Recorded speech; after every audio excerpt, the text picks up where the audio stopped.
ఎప్పుడైతే సుగ్రీవుడు రాముని వైపు చూస్తూ అలా నిలబడ్డాడో తన్మయత్వం పొందాడంట. ఇద్దరూ బాహ్య ప్రపంచంలోకి వచ్చాక సుగ్రీవ ఇది మొదలగు కష్టసుఖాలు యథార్థం భాగస్వాములం అన్నాడు రాముడు. ఇప్పటి నుంచి నీ కష్టం ఏదో నా కష్టం అయ్యా, నా సుఖం నీ సుఖం, అన్నీ పంచుకుందాం, ఏం బాధపడకు, నీకు నేను సహాయంగా నిలబడతాను అని చెప్పాడు రాముడు. ఉభయులు ఒక వృక్ష శిఖ మీద కూర్చున్నారు. రామభద్ర, మా అన్న వాలి నన్ను వధించడానికి అనేక ప్రయత్నాలు చేస్తున్నాడు. నువ్వు అభయమిచ్చి నన్ను రక్షించు అన్నాడు. ఉపకారమే మిత్రఫలము, అది లేని మైత్రికి అర్థం లేదు. ఇదిగో సహస్ర కిరణ శోభమయమైన భాస్కరుని వలె ఉండే నా బాణం, దీనితో వాలిని సంహరిస్తాను. దుర్వృత్తికి ఒడిగట్టిన వాలిని ఈ బాణం క్షణంలో కడతేరుస్తుంది. నువ్వు నిశ్చింతగా ఉండు అన్నాడు రాముడు. ఇక్కడ రాముడు సుగ్రీవునితో మైత్రి ప్రమాణం చేస్తున్న క్షణంలోనే అక్కడ లంకాదేవి సీతాదేవిలో వామనేత్రం అదిరింది. అదే సమయంలో వాలికి రామునికి కూడా వామనేత్రాలు అదిరాయి. వామనేత్రం అదిరిందంటే అది శుభసూచకంగా చెప్తారండి. ఆ విధంగా ఎప్పుడైతే వీళ్ళిద్దరూ కలిశారో, వీళ్ళ మైత్రి ప్రమాణం జరిగిందో, ఆ క్షణమే సీతాదేవికి వామనేత్రం అదిరిందంట. అలాగే రాముడికి సుగ్రీవునికి కూడా అదే విధంగా జరిగిందంట.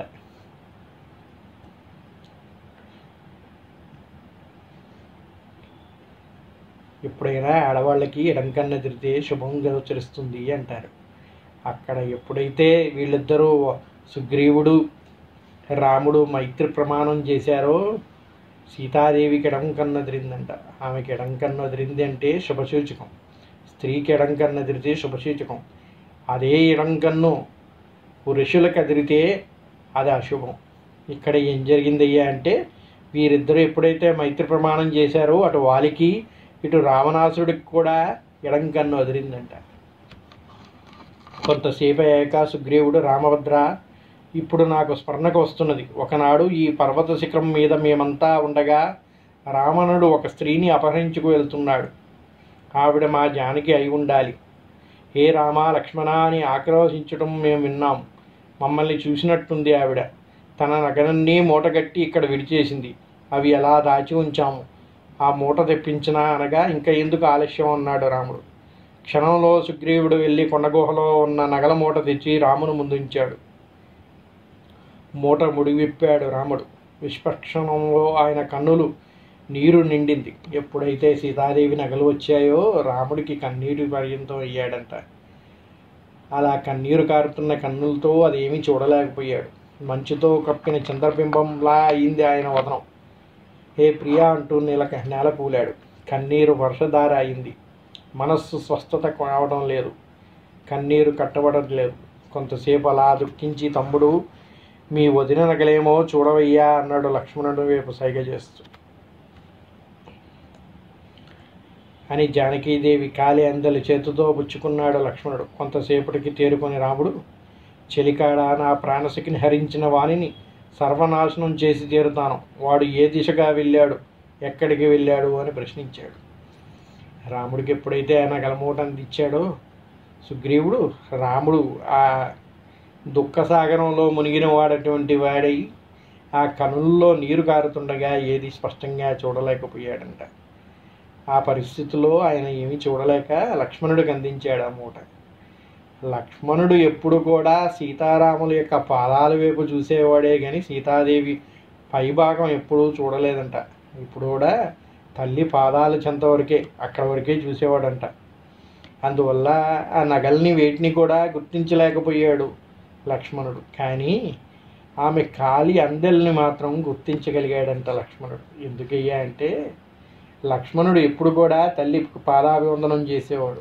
సీతాదేవికి వదినంటే తల్లితో సమానం అంటారు. తల్లి లేనప్పుడు తల్లిదండ్రులు అన్నా వదిలే కనుక ఆమె పాదసేవ చేసేవాడు కనుక ఆమె పాదాలకుండా అందెల్ని మాత్రం గుర్తించగలిగాడు లక్ష్మణుడు. అది చూస్తూనే అన్నయ్య ఇది మా అమ్మ సీతదే అని చెప్పాడంట. ఆ క్షణమే రాముడికి ఉక్రోషం వచ్చి ఆ రావణాసుడు ఎక్కడున్నా నా ప్రాణసఖి హరించిన వాడిని సర్వనాశనం చేసి తీరుతాను అని చెప్పి శపథం చేశాడు. రామచండ, వాడు వనస్థానం కులగోత్రాలు వివరాలు తెలియవు. వాడెవడైనా ఎక్కడున్నా వెతికి వాణ్ణి అనుచర సమేతంగా వధించి నీ జానకిని నీకు అప్పగిస్తాను అని మాటించాడు సుగ్రీవుడు. వాడెవడో ఎక్కడుంటాడో అయితే నాకు తెలియదు కానయ్యా, వాడు ఎక్కడ ఉన్నా, వాడి వనస్థానం ఏదైనా, వాడి కులగోత్రాలు ఏవైనా కానీ వాటి గురించి వెతికి పట్టుకొని నీకు అప్పగిస్తానయ్యా జానకిని అని చెప్పాడట. ఈ హృదయ వైకల్యం విడిచి స్థిరచిత్తంతో ఉండు. నీ వంటి వీరుడు విద్వాంసుడు కన్నీరు పెట్టకూడదు, వివేకులు విషాదవంతులు కాకూడదు. ఈ స్నేహితుని మాటలు విశ్వసించు అన్నాడు సుగ్రీవుడు. రాముడు ఉత్తరీయంతో కన్నులు ముఖం ఒత్తుకొని, సుగ్రీవా, ఇప్పుడు నా మనసు నిర్మలంగా ఉంది. ఇటువంటి కష్ట సమయంలో నీ వంటి మిత్రుడు దొరకడం నా అదృష్టం.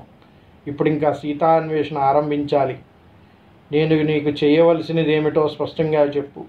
తొలకరి జల్లులకు ముందు నాటిన విత్తనాలు సక్రమంగా మొలిచేటట్లు మన ప్రయత్నం నిర్విఘ్నంగా సాగుతుంది. నువ్వు నిర్భయంగా ఉండవచ్చు అన్నాడు రాముడు. అలా కొంతసేపు వారు మాట్లాడుకున్నాక మిత్రుల మధ్య సుఖదుఖాలు సంవరిద్ర దరిద్రాలు సమంగా ఉంటాయి అనుకుంటూ వారి కొంత దూరం నడిచి ఒక ఫలవృక్ష శాఖ మీద సుఖ విష్ణులయ్యారు. అప్పుడు సుగ్రీవుడు, రామచంద్ర, అగ్నిసాక్షిగా మైత్రం చేసుకున్నాం మనం. ఇప్పుడు మన కష్టసుఖాలు మాట్లాడుకుందాం. చాలా రోజుల క్రితం మాట. మా అన్న వాలి నన్ను పదభ్రష్టుణ్ణి చేసి రాజ్యం నుంచి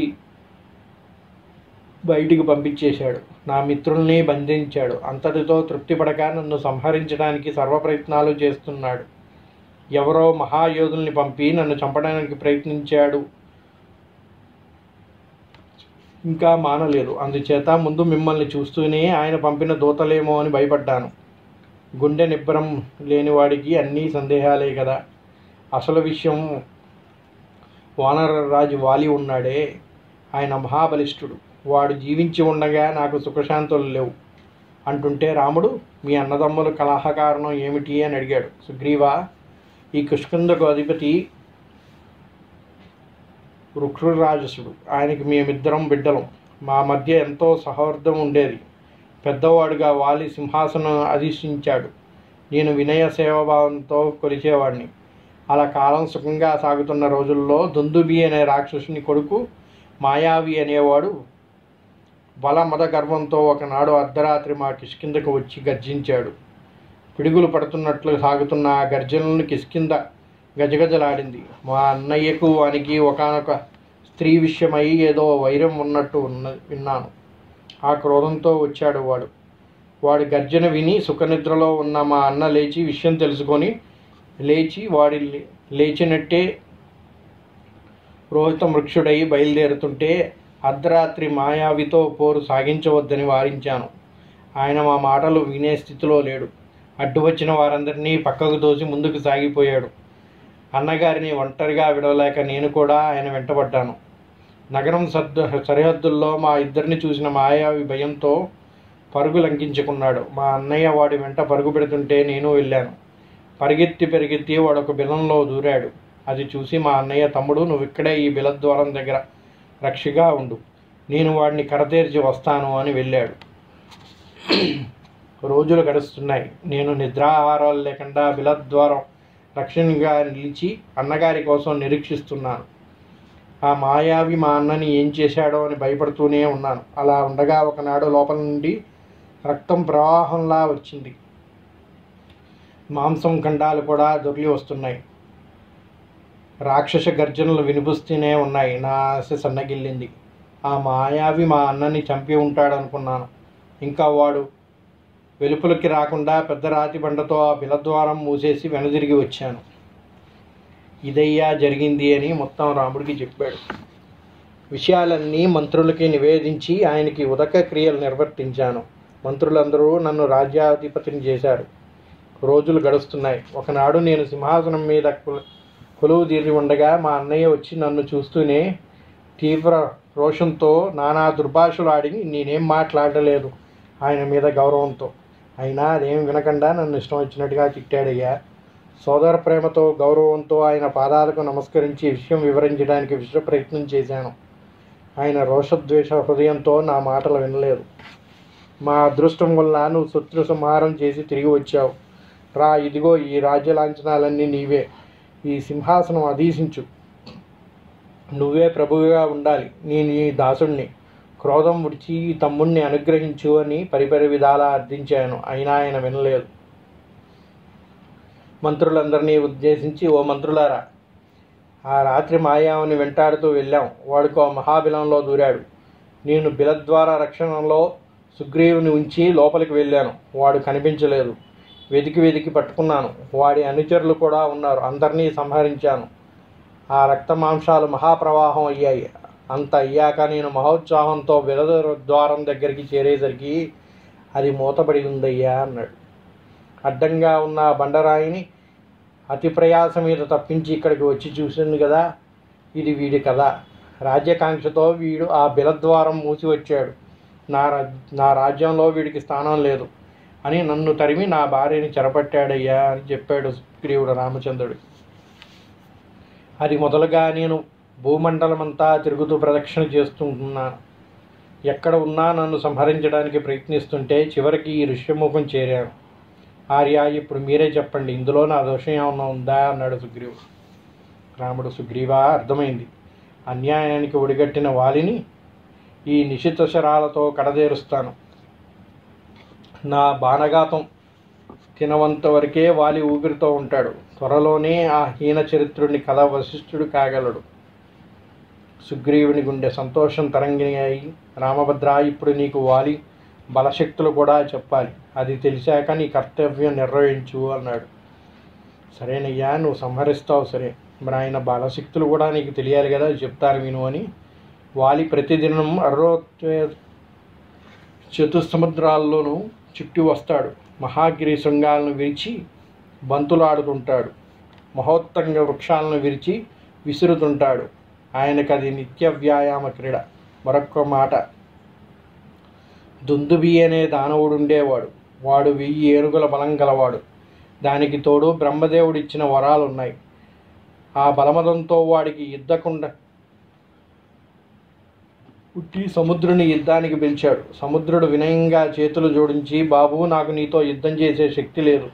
నీకు తగిన ప్రత్యర్థి హిమవంతుడు, ఆయన దగ్గరికి వెళ్ళు అనగా దుందుబి హిమవంతుని చేరి తొడగొట్టాడు. హిమవంతుడు మరింత వినయంతో, ఓ మహాయోధుడా, ముక్కుమూసుకు తపస్సు చేసుకునే సజ్జనులకు ఆశ్రమం ఇవ్వగల సామాన్యుడనయ్యా నేను. నా వంటి వానితో యుద్ధం చేయాలనే కోరిక నీకెందుకు కలిగింది అనగా దుందుబి, అయితే నాతో యుద్ధం చేయగలిగేవాడు ఎవడు అని గర్జించాడు.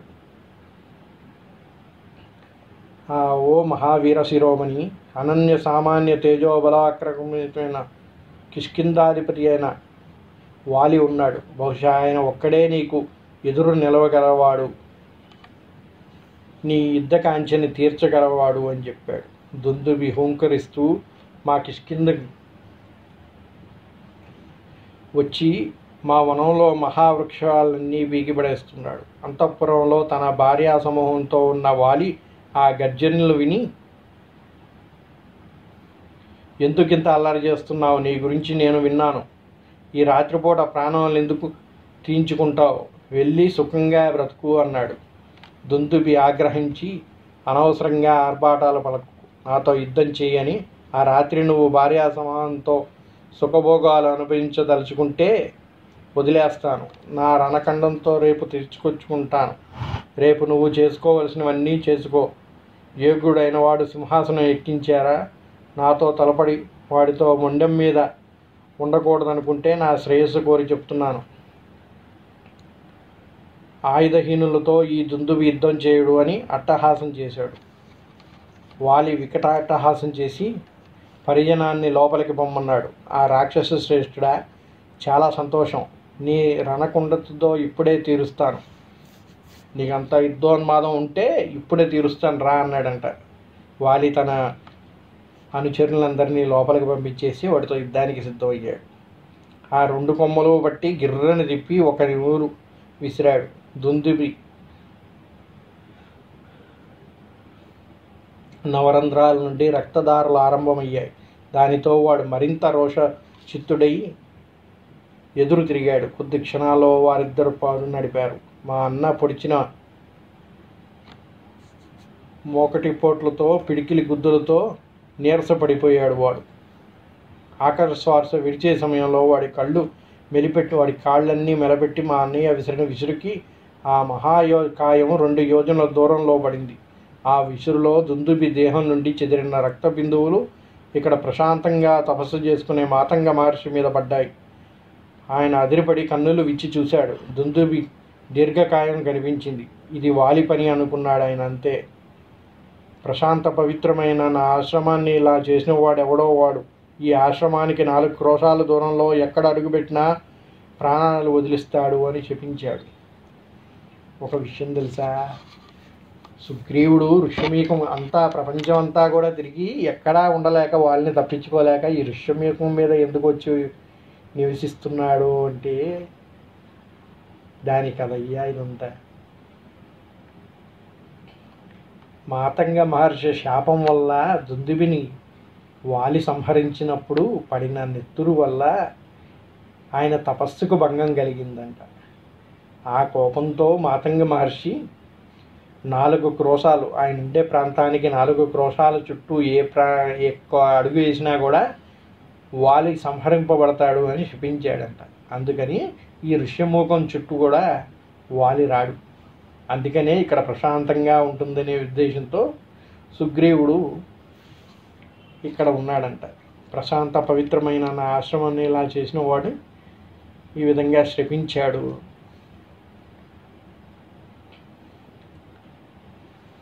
మాతంగ మహర్షి ఆ శాపం వల్లే వాలి ఇటు పక్కకి రాడయ్యా అని చెప్పాడు. వాడే కాదు వాని ఆశ్రితులు కూడా ఇదే శాపం అన్నాడు మాతంగ మహర్షి. ఆ శాపవాక్యం విన్న క్షణంలో ఈ పరిసరాల్లో ఉన్న వానరులందరూ వాలిని సమీపించి ఆయనకి సంగతి నివేదించారు. అది మొదలు మా అన్నయ్య ఇటు కన్నెత్తి చూడడు. అందుచేత ఇది నాకు శరణ్యమైంది అని చెయ్యెత్తి రామునికి నమస్కరిస్తూ చెప్పాడు సుగ్రీవుడు. అదిగో అది దుందుబి అస్థిపంజరం. తెల్ల కొండలా ఎలా ఉన్నదో చూసావా? ఆ పంజరానికి పరిసరాల్లో విశాల శాఖలతో ఉన్న ఆ సాల వృక్షాల సప్తం చూసావా? ఆ చెట్టుని ఒక చేత్తో ఊపితే ఒక ఆకు మిగలదు. అది మా అన్నయ్య శక్తి అన్నాడు. అక్కడ 7 వృక్షాలు ఉన్నాయి చూసారా? ఆ 7 వృక్షాలు కూడా ఒక చేతితో ఊపితే ఒక ఆకు మిగలదు. అది మా అన్నయ్య శక్తి అన్నాడు. లక్ష్మణుడు నవ్వి, వానరేశ్వర, ఇప్పుడు మీ అన్నయ్య ఏం చేస్తే ఈయన పరాక్రమం మీద నీకు విశ్వాసం కలుగుతుందయ్యా అని అడిగాడు. ఒకే బాణంతో అందులో ఒక చెట్టుని కూల్చగలిగితే చాలు. ఈ దుందుబి అస్థిపంజరాన్ని పాదఘాతంతో బహుదూరం విసరగలిగితే చాలు. అయితే రామచంద్ర, నేను మా అన్న బల పరాక్రమ శక్తులు ఎరిగిన వాడిని. నీ శక్తి సామర్థ్యాలను నేను ఎరగను కదా, కనుక ఇంత చెప్పవలసి వచ్చిందయ్యా అని చెప్పాడంట.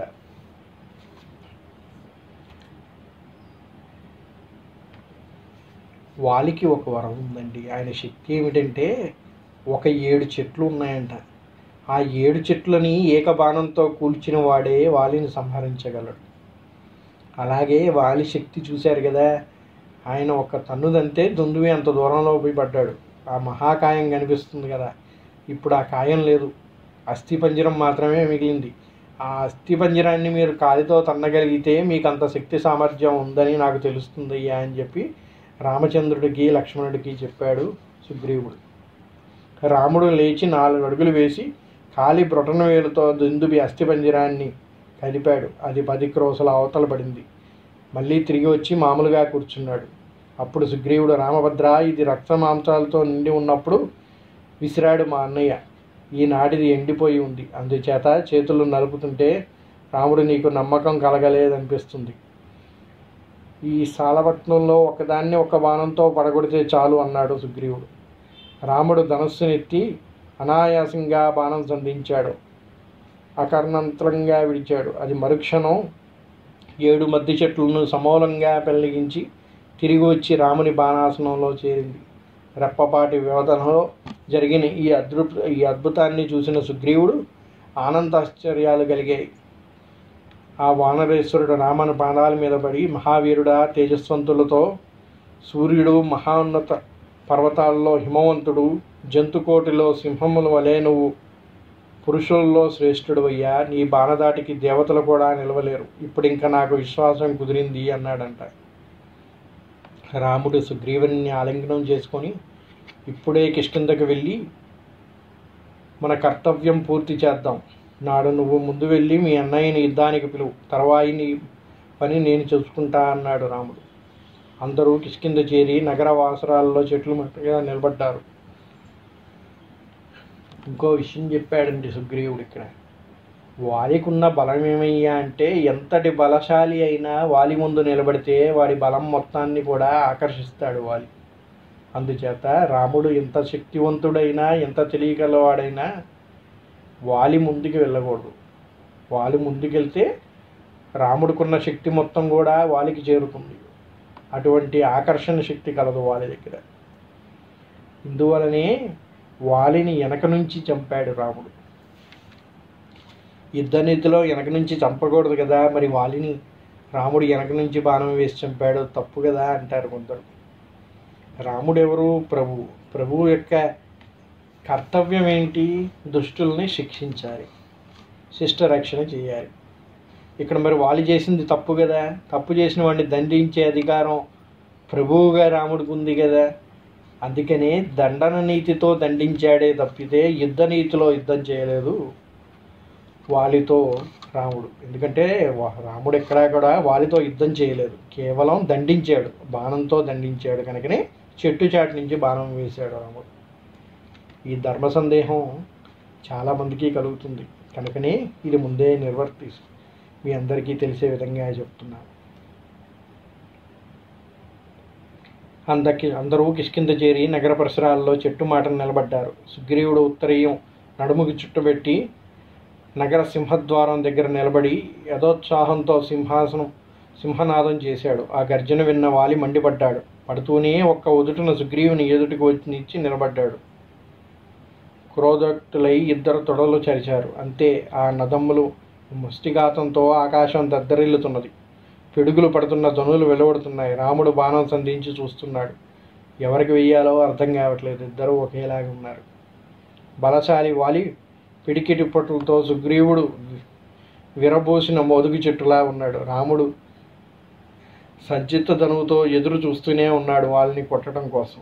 వాలి పిడికిల పోట్లు సహించలేక సుగ్రీవుడు పలాయనం చిత్తగించాడు. వాలి తరిమి ఋష్యముఖానికి ఈవల ఆగి వెనుదిరిగాడు. అంతే కదండి, వాలికి శాపం ఉంది కదా, ఋష్యముఖం చేరలేడు, అందుకే యువతల ఆగిపోయాడు. సుగ్రీవుడు పలాయనం చిత్తగించి ఋష్యముఖం ఎక్కేశాడు. కొంతసేపటికి రామలక్ష్మణులు ఋష్యముఖం చేరారు. సుగ్రీవుడు సిగ్గుతో తల వంచుకొని, రామచంద్ర, వాలిని వధించడం నీకు ఇష్టం లేదని ముందే చెప్తే నేను ఈ భంగపాటు పడేవాడిని కాదయ్యా, ఎందుకు నన్ను పంపించావు అని విచారంతో అడిగాడు. రాముని గుండె ద్రవించింది. సుగ్రీవా, బాధపడకు, వాలిని వధించాలనే చూశాను, కానీ అన్నదమ్ములిద్దరూ మీరు ఒకే రూపంలో ఉన్నారు. మీ ఇద్దరిలో ఎవరెవరో తెలుసుకోలేకపోయాను. బాణం విడిచానో అది ప్రాణాలు తీసేస్తుంది. ఆ బాణం నీకు తగిలితే అభయం ఇచ్చిన మిత్రుడిని సంహరించిన పాపం నన్ను చుట్టుకుంటుంది. ఇప్పుడు నువ్వు మళ్ళీ మీ వాలిని యుద్ధానికి పిలువు. ఇదిగో ఈ గజపుష్పమాలతో వెళ్ళు.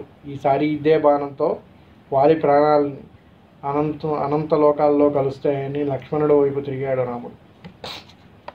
తమ్ముడు, ఈ పూలమాలను మన మిత్రుడి కంఠసీమలో అలంకరించు. ఇదే సుగ్రీవునికి విజయమాల అన్నాడు.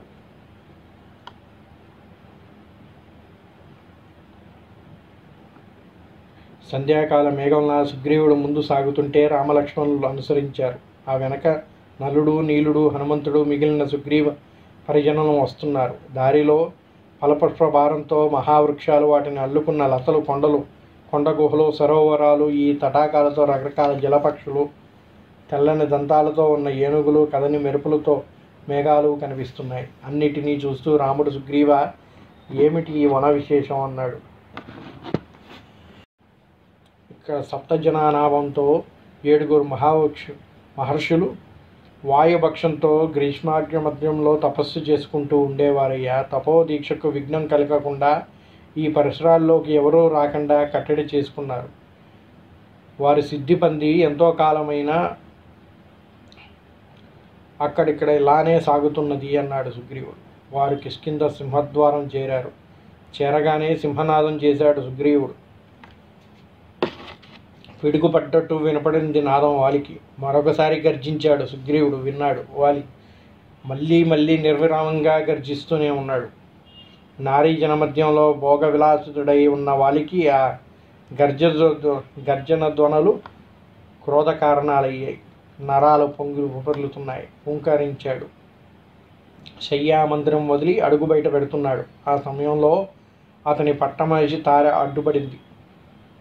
ఓ వీరశిరోమణి, సుఖభోగాలతో నిద్రలేచిన పురుషుడు ఆ రాత్రి ధరించిన పూలమాలని విడిచినట్లట్టే నువ్వు క్రోధాన్ని విడిచిపెట్టు.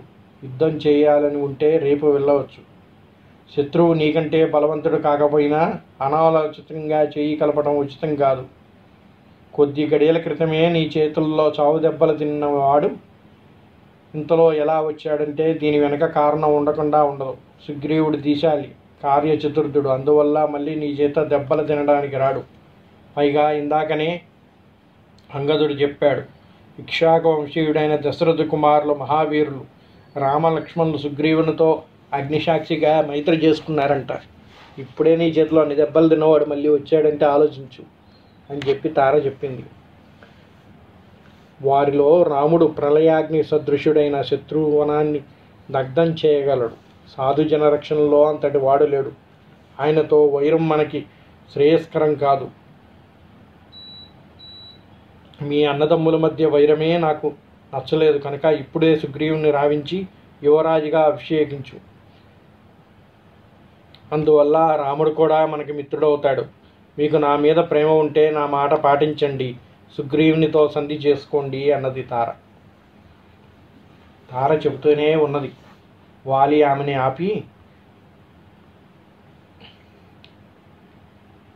తార, యోధుడెవడు కూడా శత్రుత్వాన్ని సహించడు. అందులో పరాజయం ఎరగని నేను ఈ సింహగర్జనలు వింటూ నిద్రపోగలనా? ఇక నువ్వు చెప్పినట్టు ధర్మవిధుడు కార్య వివేక అయిన రఘువంశీయుడు అక్రమానికి సహిస్తాడని ఎలా అనుకున్నావు? నా మీద ప్రేమతో నువ్వింత భయపడినట్టు మాట్లాడుతున్నావు. నేను సుగ్రీవుని వధించబోవడం లేదు. వాడు మళ్ళీ గర్జనలు చేయకుండా హింసించి వస్తానంతే. నువ్వు నీ పరిజనంతో లోపలికి వెళ్ళు. ఇక నువ్వు మాట్లాడితే నా మీద ఒట్టు అన్నాడు. తార కన్నీరు ఒత్తుకుంటూనే భర్తను ఆలింగనం చేసుకొని అనంతరం మంగళహారతి ఇచ్చి ప్రదక్షిణ నమస్కారాలు చేసింది. ఇక్కడతో ఈ మహాసంగ్రామం గురించి మరో అధ్యాయంలో చర్చించుకుందాం.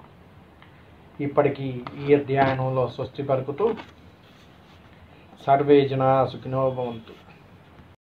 శ్రీరాఘవం దశరథాత్మజమప్రమేయం సీతాపతిం రఘుకులాన్వయరత్నదీపం ఆజానుబాహుం అరవిందదలాయతాక్షం రామం నిశాచర వినాశకరం నమామి సీతాలక్ష్మణ సమేత రామచంద్ర పరబ్రహ్మణే నమః. రామో విగ్రహవాన్ ధర్మ అంటారు. అంటే రాముణ్ణి మించిన విక్రమవంతుడు కానీ ధర్మవంతుడు కానీ ఈ జగత్తులోనే ఎక్కడా లేడంటారు. అటువంటి శ్రీరాముని యొక్క చరిత్ర వాల్మీకి విరచించినటువంటి శ్రీమద్ రామాయణాన్ని మనం ఇప్పటి వరకు ప్రవచించుకుంటున్నాం కదా. ఇందులో మనందరికీ కూడా ఎన్నో ధర్మ సందేహాలు. ఇది ఈ విధంగానే ఎందుకు జరిగింది, దీనికి ఏ వాన్మయం ఉంది, ఈ విధంగా ఎందుకు జరగాలి, ఇలా ఎందుకు జరిగి ఉండకూడదు అనే సందేహాలు ఎన్నో ఉంటాయి. మా చేతనైనంత వరకు మీ యొక్క ధర్మ సందేహాలు ఈ రామాయణంలో ఏమేమైతే ఉన్నాయో మాకు తెలియపరిస్తే వాటిని విశదీకరించే ప్రయత్నం చేయాలని చెప్పేసి ఒక సంకల్పంతో ధర్మ సందేహాలు అనే ఒక కార్యక్రమాన్ని మొదలుపెట్టదలుచుకున్నాం. ఇప్పటి వరకు మనం రామాయణంలో బాలకాండ నుంచి మొదలుకొని అరణ్యకాండ వరకు మన ప్రవచన కార్యక్రమం అనేది నిర్విరామంగా నిర్వహించుకున్నాం. ఇంకా ముందు కిష్కింధకాండ, యుద్ధకాండ కూడా ఉన్నాయి. దీనిలో మీకు ఎటువంటి సందేహాలు ఉన్నా కూడా marspace1@gmail.com కానీ లేదా మా యొక్క యూట్యూబ్ ఛానల్లో కామెంట్స్ రూపంలో కానీ మీ సందేహాల్ని మాకు పంపించినట్టయితే మా చేతనైనంత వరకు వాటికి సవివరణ ఇవ్వడానికి ప్రయత్నిస్తాం. మాకు తెలియని వాటిని తెలుసుకొని మీకు తెలియజేసే ప్రయత్నం చేస్తాం. దీనివల్ల జ్ఞానం అనేది ఎవరి సొంతం కాదు. అది మీ దగ్గర నుంచి మీరు నేర్చుకున్నా, మా దగ్గర నుంచి మీరు తెలుసుకున్నా, గురువుల నుంచి మనం తెలుసుకున్నా అందరికీ ఉపయోగపడేదే కనుక ఈ ధర్మ సందేహాల ద్వారా మనందరికీ కూడా చక్కటి జ్ఞానం పొందగలిగే అవకాశం లభిస్తుందని, ఈ సత్సంకల్పానికి మీరందరూ కూడా పాటుపడాలని కోరుకుంటూ ఈ ధర్మ సందేహాల ప్రోగ్రాంని ప్రారంభించడానికి ప్రయత్నం చేస్తాం. రామాయణం కార్యక్రమం ఇంకా మనకి 2 కాండాలు మిగిలి ఉంది కనుక ఈ లోపల మీ ధర్మ సందేహాలన్నింటినీ మాకు పంపించినట్టయితే వీటన్నిటినీ క్రోడీకరించి తగిన సమయంలో మీరు అందించే ధర్మ సందేహాలని బట్టి ఎన్ని ప్రోగ్రామ్స్ చేయాలనేది నిశ్చయించి ఒక రోజున చక్కగా వీటన్నిటికీ జవాబులు చెప్పడానికి ప్రయత్నిస్తాం. మర్చిపోకండి, ఇప్పటివరకు మన రామాయణ కార్యక్రమాన్ని ఫాలో అవుతున్న వాళ్ళందరూ కూడా ఈ యొక్క ధర్మ సందేహాల్లో మీ ప్రశ్నల్ని పంపించినట్టయితే వాటికి సవివరణ ఇవ్వడానికి ప్రయత్నం చేస్తాం. శ్రీరామాయ నమః.